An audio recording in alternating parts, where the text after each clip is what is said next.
coblos yang kau pilih. Mari rayakan pesta demokrasi. Tentukan pilihanmu untuk bangsa Indonesia. Berikan suaramu demi masa depan kita. Langsung umum, bebas, rahasia, jujur dan adil. Ayo memilih untuk Indonesia. Ayo memilih untuk Indonesia. Indonesia.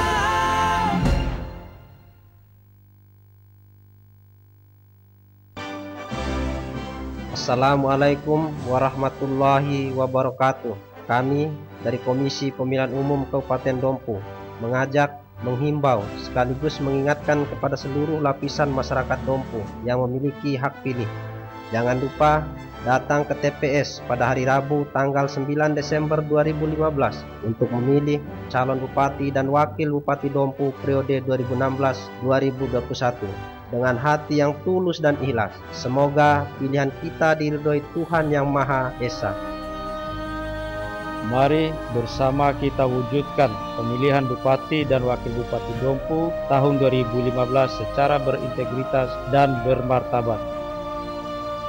Ingat, hari Rabu tanggal 9 Desember 2015. Wassalamualaikum warahmatullahi wabarakatuh.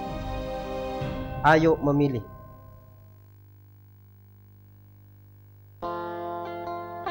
Coku cakim itake Caki awali. de pemilihan Bupati dan Wakil Bupati Dompu tanggal 9 Desember aken nih. Nomor urut 1, nomor urut 2, nomor urut 3, atau nomor urut upa. Irae, wati wakuru mendedere taha pengupa kungaha. Ede tilom kan dede nih. Golput kungarana re. De coput tentukan nasib daerah hendai 5 mbaam standon ke. Amaru ina saero ari sinaro angi ompu rawai maita sama-sama kadaleku calon bupati dan wakil bupati Dompu hari Rabu tanggal 9 Desember tahun 2015. Golput bukan pilihan. 9 Desember kita memilih.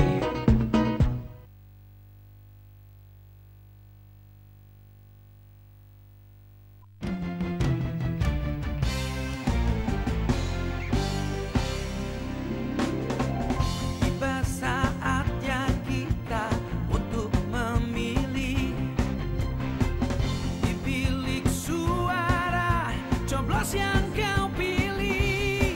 Mari rayakan pesta demokrasi. Tentukan pilihanmu untuk bangsa Indonesia.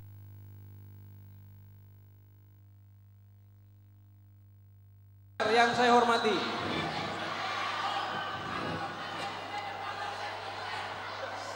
saya harap sebelum masuk segmen kedua ini kepada masing-masing pasangan calon untuk berdiri di depan podium yang sudah ditentukan.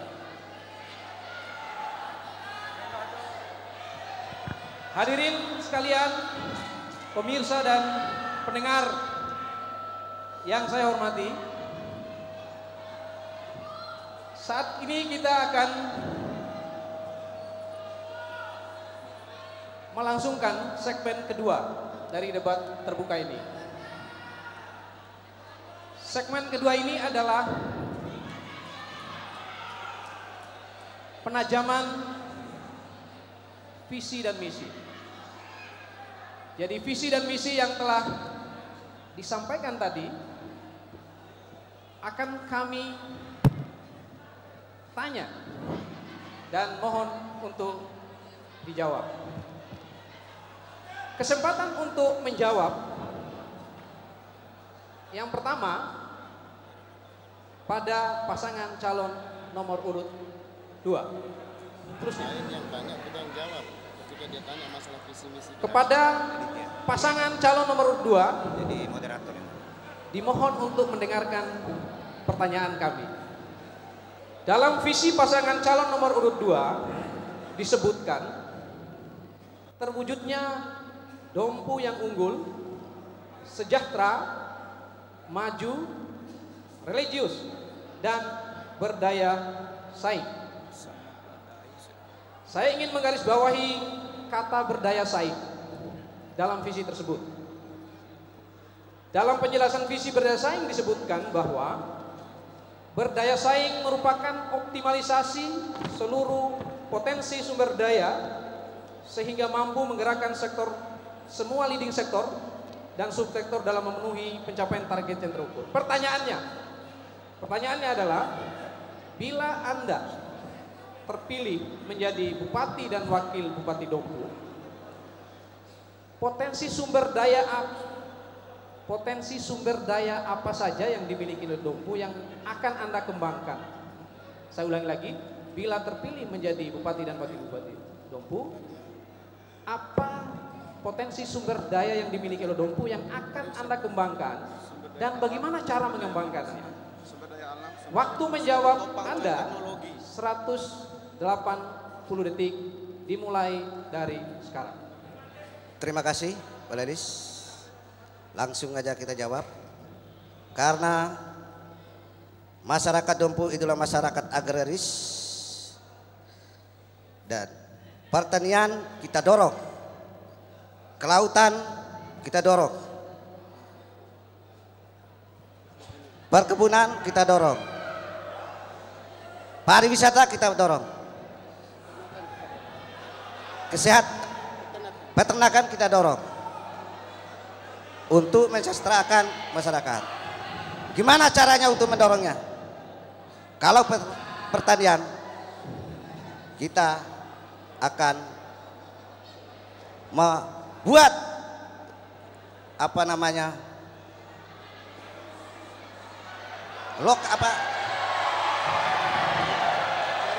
jaringan irigasi, pupuk dan obat-obatan, dan harga kita stabilkan apabila harganya anjlok dalam pasca panen. Jawaban bisa diberikan kepada calon. Terima kasih, silakan. Wakil juga, Pak. Terima kasih panelis yang terhormat. Bismillahirrahmanirrahim. Jadi langkah-langkah kami dalam rangka mensejahterakan rakyat kami, tentu kami akan mendorong apa yang akan memberi pendapatan. Jadi termasuk pertanian, perkebunan, perikanan, dan kelautan. Begitu juga dengan pariwisata. Nah, ada hal-hal memang yang pernah pemerintah sebelumnya patut kita beri apresiasi. Contoh konkretnya berkaitan dengan penanaman jagung. Tapi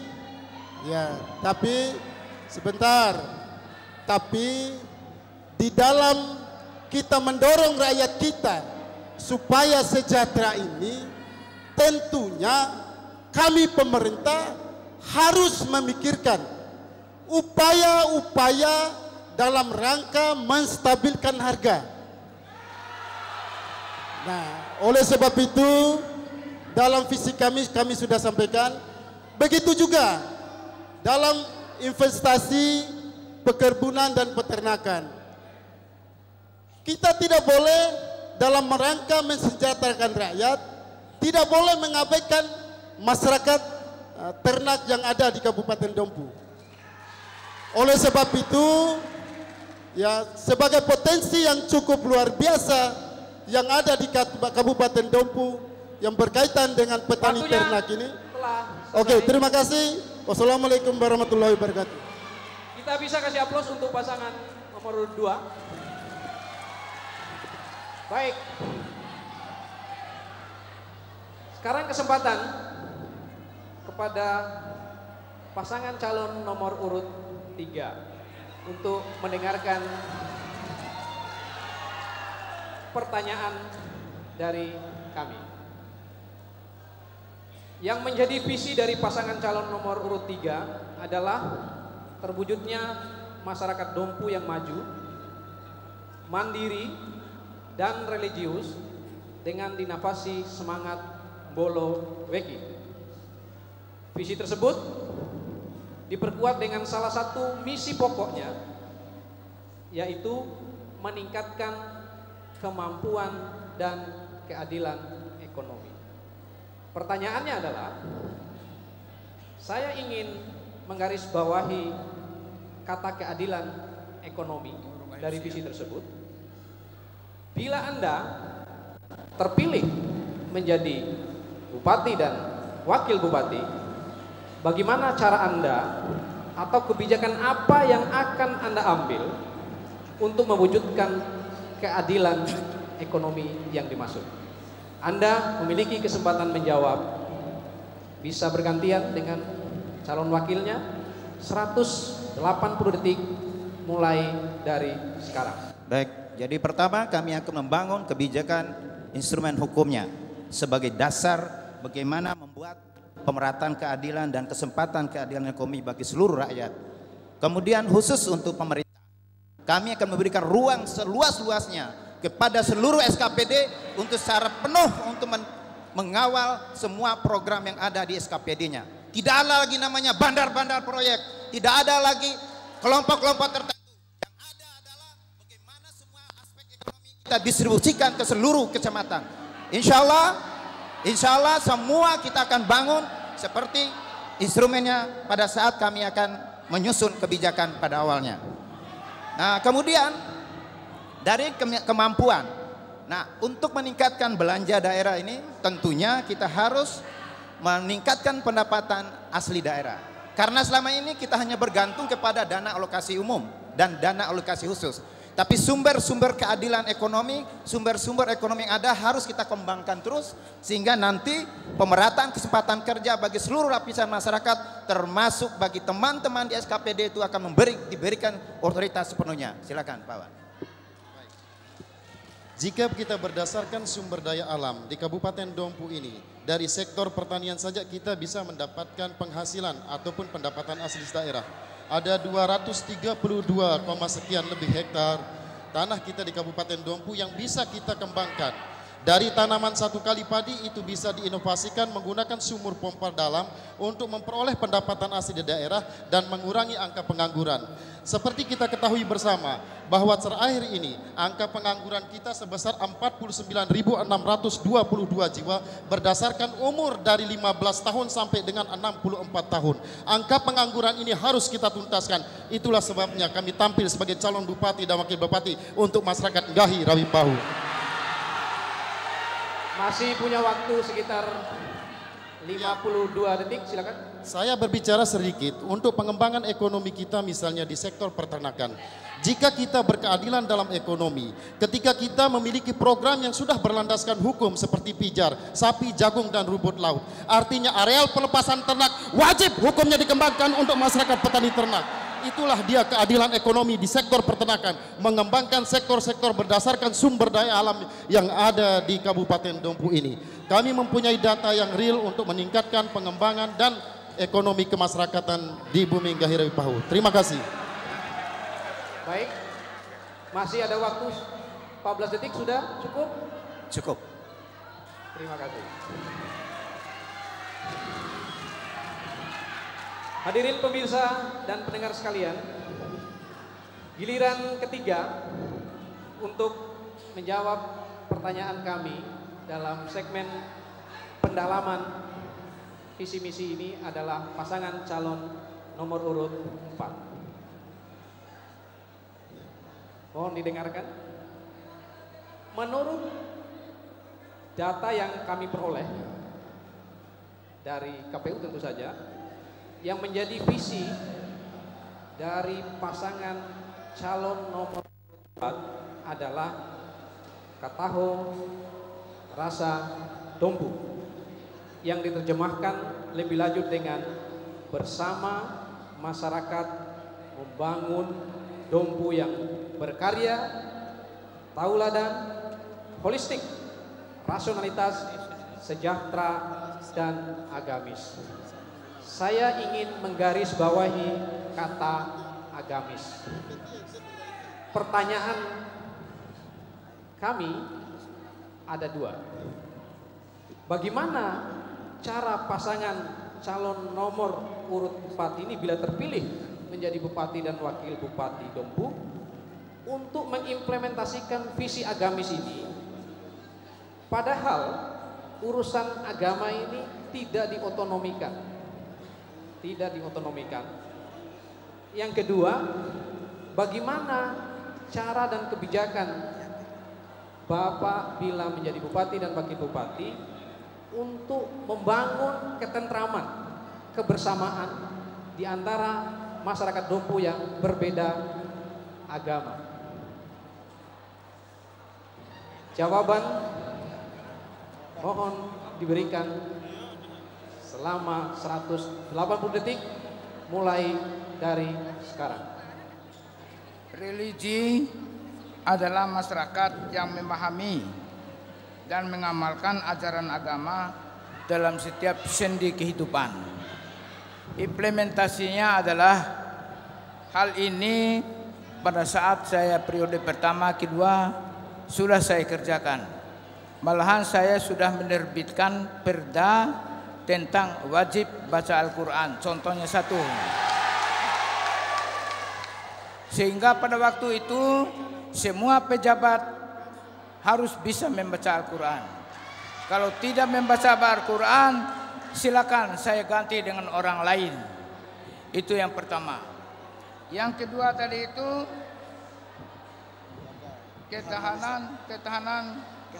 keharmonisan beragama. Nah, di dalam implementasinya adalah toleransi antara umat beragama. Di dalam anggaran kita, kalau mendirikan tempat ibadah untuk Muslim, juga tempat ibadah untuk Nasrani. Demikian juga tempat ibadah untuk teman-teman kita dari Hindu Bali yang namanya Pure. Semuanya kita layani bersama sehingga tidak ada saling mencegah.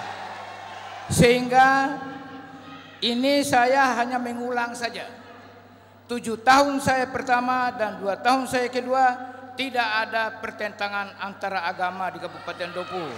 Semua berjalan lancar, semua aman, tidak ada percecokan, tidak ada keributan. Cuma saya itu perda di belakang saya tidak akan berjalan lagi. Terima kasih, silakan tambah. Ya, masih ada waktu, silakan ditambahkan. Iya, terima kasih. Bicara tentang implementasi tentang agama, harus diawali dengan diri sendiri dari seorang pemimpin itu sendiri. Bagaimana kemudian seorang pemimpin harus bisa menghargai keragaman yang ada di Dompu ini. Ketika ada perayaan umat Islam, dia hadir. Perayaan umat Kristen, Hindu, Buddha, juga dia harus menunjukkan bahwa dia adalah milik dari seluruh agama yang ada. Itu yang pertama. Lalu yang kedua adalah pemerataan pembangunan tempat-tempat ibadah. Kalau misalkan ada anggaran untuk pembangunan masjid, juga bagaimana kemudian dianggarkan pula untuk pembangunan tempat-tempat ibadah yang lain, sehingga ada pemerataan di sana. Tidak seperti yang terjadi hari ini. Bagaimana kemudian pemerintah menganggarkan 2,9 miliar untuk masjid besar, masjid raya, tetapi mengabaikan tempat-tempat ibadah yang lain. Buat kami ke depan, salah satu pertanggungjawaban kami terhadap Allah Subhanahu wa taala adalah kami akan kembali membumikan Al-Quran. Bagaimana kemudian kami akan membangun sarana-sarana ibadah, tempat-tempat pengajian, dan memberikan gaji kepada guru-guru ngaji dan marbot atau robosigi. Terima kasih. Waktunya sudah selesai. Giliran terakhir, kita akan memberi kesempatan kepada pasangan calon nomor urut 1. Tapi sebelum menjawab, dengarkan pertanyaan dari kami. Dalam visi pasangan calon nomor urut 1 disebutkan terwujudnya masyarakat Dompu yang mandiri dan religius. Selanjutnya, dalam salah satu misi disebutkan yaitu menumbuhkan ekonomi yang berbasis sumber daya lokal dan mengembangkan investasi dengan mengembangkan prinsip pemberdayaan masyarakat dan seterusnya. Pertanyaannya adalah bagaimana upaya pasangan calon nomor urut 1 bila terpilih menjadi bupati dan wakil bupati untuk mensinergikan antara kepentingan investor dengan kepentingan masyarakat Dompu. Silakan Anda menjawab selama 180 detik mulai dari sekarang. Baik. Terima kasih. Jadi menumbuhkan ekonomi yang berbasis sumber daya lokal didasarkan pada data bahwa sebagian besar masyarakat Kabupaten Dompu adalah petani. Yang kami dorong adalah bagaimana masyarakat dapat memanfaatkan sumber